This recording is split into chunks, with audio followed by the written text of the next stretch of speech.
দুদিন আগে রনিকে মেঘনা একটা সুন্দর দামি শার্ট গিফট করেছিল ওর জন্মদিনে। রনি জাস্ট থ্যাঙ্কস বলে শার্টটা টেবিলে রেখে অফিসে বেরিয়ে যায়। খুব কষ্ট হয়েছিল সেদিন মেঘনার। আজ মেঘনার পা মচকে যাওয়াতে রনি অফিস ছুটি নিয়ে সারাটা দিন মেঘনার সাথে কাটাচ্ছে। কোনো কাজ করতে দেয়নি, সব নিজে করেছে।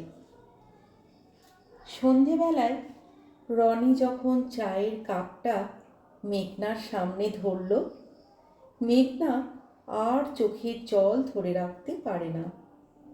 আজ মেঘনা বুঝতে পারে যে বস্তুভিত্তিক মূল্য নয়, হৃদয়ের মূল্যবোধই প্রকৃত ভালোবাসার অভিব্যক্তির পরিচয়।